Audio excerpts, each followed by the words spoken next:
Olá, pessoal, tudo bem com vocês? Eu me chamo Gislene, tá? Eu sou aluna do oitavo semestre do curso de Biomedicina e hoje eu vim falar para vocês um pouco sobre o meu TCC. Então, eu vou falar um pouco. O meu TCC, né, ele é sobre a neuropatologia da doença de Parkinson, relacionadas às alterações motoras e cognitivas, tá? Então, a doença de Parkinson, inicialmente, ela foi descrita em 1817 pelo farmacêutico e cirurgião inglês James Parkinson, a partir de um estudo sobre a paralisia dos tremores, tá? A doença de Parkinson ela é a segunda desordem neurodegenerativa mais comum, tá? Ela fica em segundo lugar, fica depois do Alzheimer. Habitualmente, ela se apresenta em indivíduos acima de 60 anos, porém existem casos em que essa doença ela se apresenta precocemente, tá? E aí afeta indivíduos inferiores a 50 anos. Ela é caracterizada por uma degeneração do sistema nervoso central, ela é crônica e progressiva, tá? Ela corrobora em alterações motoras, como tremor, rigidez entre articulações, lentidão dos movimentos, que é conhecida como a bradicinesia, e desequilíbrio postural. E também desenvolve sintomas não motores, como alterações neuropsiquiátricas, que são a ansiedade, depressão, e diversos outros distúrbios, como o distúrbio do sono, a perda da memória, alteração na fala e etc. Entre outros, né? A probabilidade de indivíduos com a doença de Parkinson desenvolver demência é 2 vezes maior em comparação a indivíduos saudáveis com a mesma idade. Então, aproximadamente 65% dos indivíduos com a doença de Parkinson, aos 85 anos, provavelmente elas apresentarão demência, tá? E o que seria de fato a demência, né? A demência ela é um início lento da perda de memória e gradualmente progressiva, tá? Então, normalmente, ela promove uma incapacidade de aprender novas informações, tá? Isso ocorre porque a demência, ela afeta preferencialmente as redes cerebrais envolvidas com os episódios de memória. Tá? Então, no país, acomete 0,1% da população geral e aproximadamente 1% da população acima de 65 anos, tá? E a sua incidência, ela aumenta bastante com o envelhecimento. Então, a doença de Parkinson, ela acontece devido a um envelhecimento e morte de neurônios dopaminérgicos na substância negra, tá? Que é uma porção do cérebro responsável por concentrar neurônios produtores de dopamina e acabam envolvendo toda ali a estrutura do sistema nervoso central. Então, segundo a Organização Mundial da Saúde, estima-se, né, que o Brasil tem aproximadamente 200 mil pessoas com doenças de Parkinson e sabe-se ainda que a doença ela envolve uma série de alterações no sistema nervoso, como o déficit dos sistemas monoaminérgicos, né, que é o sistema formado por neurônios que contém norepinefrina, serotonina e dopamina, que são neurotransmissores que atuam na regulação da atividade psicomotora, no humor, no apetite, no apetite e no sono também, tá? Portanto, então, foi realizada, né, uma revisão bibliográfica dos achados neuropatológicos da doença de Parkinson no ano de 2020, a fim, então, de contribuir com uma descrição um pouco mais detalhada dos mecanismos envolvidos no desenvolvimento e na progressão da doença, né? Foi feita uma pesquisa nas bases de dados da Cielo, da PubMed e periódicos da CAPES, tá? E quanto aos critérios de inclusão, as pesquisas elas foram realizadas nos idiomas português e inglês e os artigos foram publicados entre 2009 a 2020.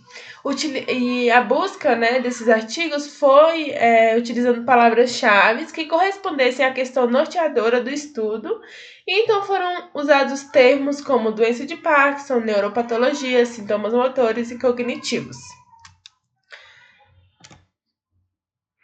Então, a neuropatologia ela é caracterizada por uma considerável diminuição de dopamina na substância negra e pela deposição corporal de Lewy, tá? E o que seria essa deposição corporal de Lewy? É um acúmulo de muitas proteínas que deveriam ter sido degradadas e que por algum motivo não foram, tá? E em conjunto com um dobramento anormal da sinucleína, que é uma proteína pré-sináptica, tá?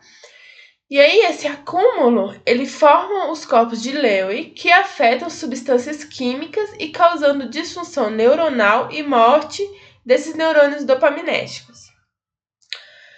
Então, essas complicações neuropatológicas da doença de Parkinson envolvem sistema dopaminérgico, que estima-se, né, que entre 50% e 70% dos neurônios dopaminérgicos do sistema nervoso morrem quando os sintomas clínicos, né, se tornam evidentes. Então, quando esses sintomas eles se tornam evidentes, boa parte desses neurônios já tiveram prejuízos, tá? E envolve também fatores genéticos, que a própria mutação do gene alfa-sinucleína, que eu falei lá, que são aquelas proteínas mal dobradas que formam os corpos de Lewy e que formam aquele acúmulo que prejudica as funções neuronais, né? Também estão envolvidos em fatores genéticos. Envolve também o núcleo da base, tá? Que é um núcleo, esse núcleo está localizado na base do prosencéfalo, que é também uma porção do cérebro. E, por exemplo, danos no córtex cerebral, nos núcleos da base e no cerebelo podem, por exemplo, causar prejuízos na função cognitiva e uma perturbação no controle da postura e da marcha. E aí acaba por resultar em quedas. Envolve também o núcleo motor dorsal do vago, né? Então, os motoneurônios vagais, eles são afetados muito cedo na DP, tá? E está relacionado diretamente com os mecanismos patogênicos e progressivos da doença. Então, algumas teorias, alguns estudos afirmam que as características das células, elas determinam uma resistência ou uma sensibilidade neuronal a contribuintes ambientais, como, por exemplo, empregos de turnos exaustivos, trabalhos físicos rigorosos, exposição a químicos, a pesticidas, metais, e entre outros. E também resistência ou uma sensibilidade a fatores genéticos ou até mesmo a doenças já relacionadas à idade, tá? Então, envolve também o sistema límbico, que estudos recentes, né, relatam prejuízos associados a uma maior carga neuropatológica nas regiões frontais e límbicas. Então, por exemplo, a depressão, ela é uma síndrome padrômica bastante comum, tá, aí na doença de Parkinson, porque ela está relacionada diretamente à disfunção dos níveis de dopamina, de serotonina e norepinefrina no sistema límbico também. E também envolve, né, biomarcadores aí, que, por exemplo, no líquido cefalorraquidiano, como, por exemplo, placas de beta-amiloides, que são fragmentos de proteínas tóxicas para os neurônios e para as sinapses.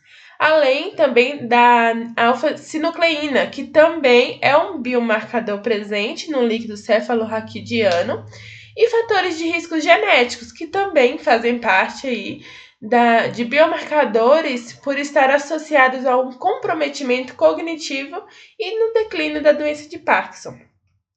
E, por último, envolve os neurotransmissores.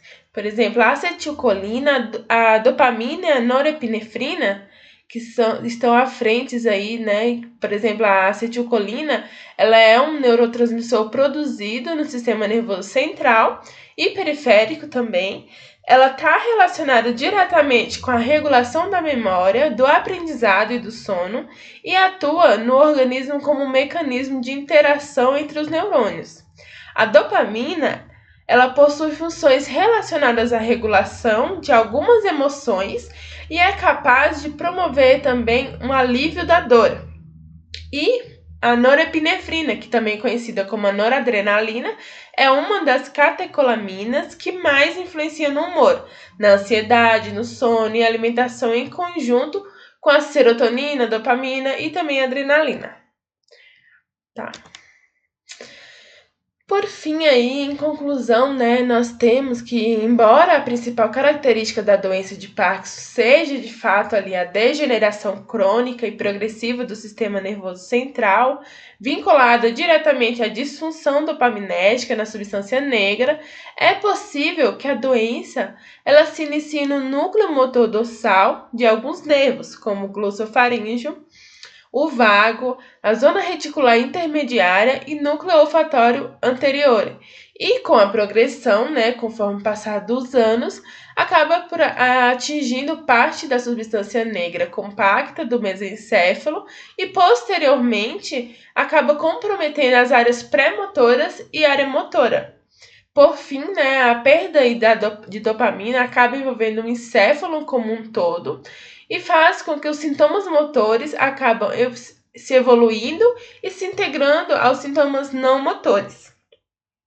No entanto, conclui-se ainda, né, que não há uma definição etiológica e ela é tida como uma doença idiopática, ou seja, sem uma causa definida, sem uma causa pré-estabelecida, né? Porém, evidenciou ainda que, apesar do avanço nos estudos, a descrição das complicações do sistema neural na doença de Parkinson permanece complexa e inclui-se uma maior necessidade de uma continuidade, né, de pesquisas epidemiológicas com foco no curso da incidência e tratamentos um pouco mais desenvolvidos e com foco também na melhoria aí do diagnóstico, né, se baseando sempre em critérios de avaliação clinicamente mais úteis, tá? E por hora é isso, pessoal. Espero que vocês tenham gostado, eu espero que vocês tenham entendido, que tenham ficado claro. Eu deixei aqui o meu e-mail, caso vocês tenham alguma dúvida, alguma curiosidade, pode entrar em contato, tá? E por hora é isso. Obrigada.